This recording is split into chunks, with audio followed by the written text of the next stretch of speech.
Hi everyone, my name's Electric Donkey, and today we're back doing another little review type video. So today I actually got sent something by, I've forgotten their name now, but some developers decided to send me a product key for this game over here that you can see, which is Castle of No Escape number 2. So it's £5 I think on Steam, but I got it for free. So I thought I'd give it a go and give it a little bit of a review because that's what they wanted me to do. But a little note, even though they gave me the game for free, I will not be in any way biased towards them. They're still getting the same criticism that anybody else would do. So here you can see the intro is playing. It's a pretty awesome intro, to be honest. But anyway, to the gameplay, which we're about to see in a minute. So the gameplay itself was actually pretty smooth. You can see the combat was kind of, yeah, but it was at the same time gave that kind of RPG original type feel, retro feel, which I think they're probably trying to go for. There's a lot of dodging going on, as you can see there, a lot of shooting and dodging out the way and ducking and diving, which I thought was pretty cool. Also, we had these weird things scattered throughout which told me some numbers. I'm not quite sure what the significance of these were, but I'm pretty sure there must have been some sort of puzzly aspect to the game. As you went around, there was these chests and they contained various different items, varying from armor and stuff to coins to all these different things. There was these armor stands. I'm not really sure what they did because I never got the chance to use one of them. They just said no armor to me. Throughout the game there is 3 different characters that you can choose from. This is the lizard one, the human one, and then there's a gorilla type thing. I personally played a lot as the human and the lizard here. I didn't really play much as the gorilla. There also appeared to be a few more classes you could get as you progressed through the game. However, I didn't really have time to do that. So onto the movement. The movement itself felt rather clunky with a mouse and keyboard. I felt it really didn't live up to what it should have been. It was kind of retro-y feel to it, so you could kind of move around like 4 directions, so it was very 4-directional. There wasn't any diagonal movement very much. But then when I plugged my my little PS4 remote in, it started to run a lot better. It started to feel more natural, and each one of the movements felt better. I could dodge better, and I could aim, and I could shoot better. Now, personally, that's not something I like because I'm a PC player. I've played on my PC, so I want to be able to move fluidly with my mouse and my keyboard, and it just didn't feel that. And especially things like the aiming. The aiming was just wherever you're facing, that's where you aim. Fine if you're facing the right way, but a lot of the time you're trying to run away from something and shoot the other way or something like that. You can't do that. You can't use your keyboard to aim. That doesn't work. So overall the controls weren't very good. They didn't feel very fluid to me, and if you could duplicate that kind of feel that I had when I was using my controller onto the PC, that would personally be a lot better play-wise. Other than that, the game felt pretty decent. You know, the graphics were pretty awesome. The graphics felt very natural. They felt pretty realistic, even though we still had that kind of RPG 8-bit sort of aspect to the game. So the gameplay itself was rather you had a feel of what you were doing right from the start. You knew that the aim was to go along through these rooms and basically eliminate the rooms as you go, trying to find these pieces for the little bit on the side you can see there. Unfortunately, I didn't find many pieces. I found that a lot of the time I was just running around poking monsters and, you know, spending my money on these silly little cash machines here that did nothing, if anything, basically just ended up killing me. And a lot of the time the merchants I found basically useless, as I never really had enough money to spend. So maybe developers adding a bit more money drops would do you some good. Other than that, the content was pretty decent. The fluidity was pretty awesome. I really didn't have much to do with the combat. Was basically alright. The movement wasn't great. I would like to see more of an improvement on the movement. The enemies were pretty good on the AI. The AI was actually some of the best AI I've seen for quite a while. They felt quite responsive and quite clever. The only thing I would say to do with the AI is some of the shooting type mobs didn't seem to move at all. Even when I was poking them with my little speary finger type thing, they still didn't move. Also, as we went through the game, I'm not quite sure if this was a developer's feeling or if this was something that was meant to happen, but occasionally when I picked up a book, I became book stuck. Don't know what this means, but basically whilst I was book stuck, I could attack.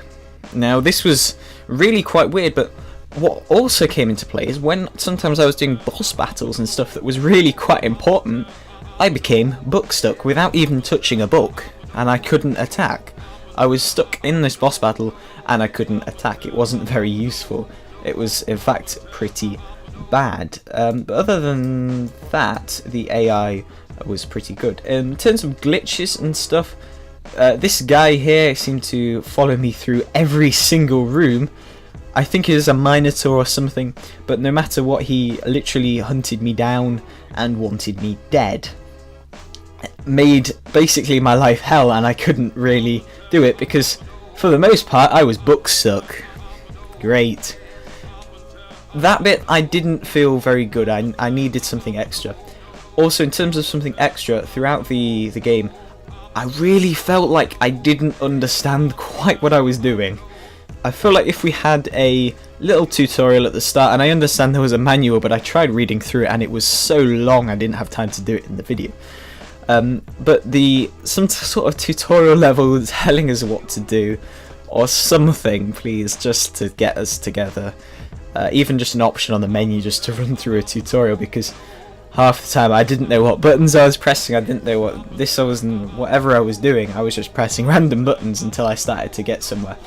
Which isn't really how I want to be playing games, if I'm perfectly honest. I'd like to know relatively what I'm doing. But other than that, it was decent. You know, there wasn't many glitches or anything particularly wrong with the content. So if I was to sum up this section of the review, I'd say level design is perfect, the AI is pretty good, the movement could be a lot fluider, some sort of tutorial telling us what we're doing would be handy, and the enemies don't move, so you know that's a little bit iffy, and also we had that little glitch with the book stuck. But other than that, it felt like a pretty complete game to me. It felt like something that was good to play and fun to play as well. It wasn't just a basic sort of game that you'd, you know, brush off on a Saturday night or whatever. It felt quite fluid. Some of the AIs, though, however, felt really bad. This was one example back there, was the sort of metallic-y guys that shot flame at you. They didn't feel very good, and they kept reappearing, which was really OP in my opinion. But the other thing I noticed was on the Donkey Kong sort of character, I'm going to call him, who shot fireballs out. Great, you know, if you want to shoot fireballs out, great, but I couldn't aim the fireballs. I was just randomly spitting fireballs out. These fireballs weren't going in the direction I was facing, they weren't going in any direction I was facing, they were just flying a random direction however they felt like going. Here also, these things you could just completely avoid. Back there, those harpy things that shot out the needle type things, I could just stand in one place and completely avoid them. But here, right, here's the next part of the series. So, review. Here, I just pressed random buttons on the ritual thing. I just pressed some random ones, and you can see here I'm just randomly going around and pressing them. For a few times it doesn't work, but then I press them randomly and... oh, not this go. If I just randomly pressing them, randomly. So no, I'm not quite sure what's going on here at the time. I'm just randomly pressing them, and then all of a sudden it does this. It does some random stuff, and I'm suddenly thrown in to what seems to be the end of the boss battle, where everything, all hell's broken loose, and I've unlocked every single thing in the game just by putting in random buttons. I'm spinning little swords around me, I've got all of the bits that I'm trying to get on the end unlocked, and then all of a sudden I'm just playing and I'm just doing this. I put in the ritual thing, and then all of a sudden I'm in the end game. And then I went over to this little thing here, and then all of a sudden I'm thrown into the middle of what looks to be an end boss fight. Yes, the very end boss. And I don't know what I'm doing. A minute ago I was running around shooting these little harpy things, and now I'm supposedly got everything unlocked fighting the end boss. I don't know what's going on, guys. I think it must have been some sort of glitch or something that's going wrong.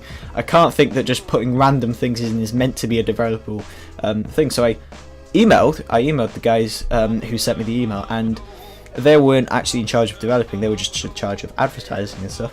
So they didn't know, they sent it on to the developers. But if the developers if the developers are watching, I'd like you to pick up on this, because this was a massive, potentially game-breaking glitch. If people found out about this, it would be exploited to no end. And you can see here, this was what can only appear to be the end boss battle. I was just spinning around, I didn't know what I was doing. Things were being fired at me, all sorts was going on, and I had no clue because I just pressed a few random buttons. And it wasn't just like it was random buttons that was random, they were random buttons that happened to be the right combination. Which was weird, guys, it was seriously weird. But anyway, that is my review. You can go check out some of my other videos, it would be highly appreciated. If you like this video, remember to like, subscribe, or just do what you guys want to do, and I will talk to you in the next one.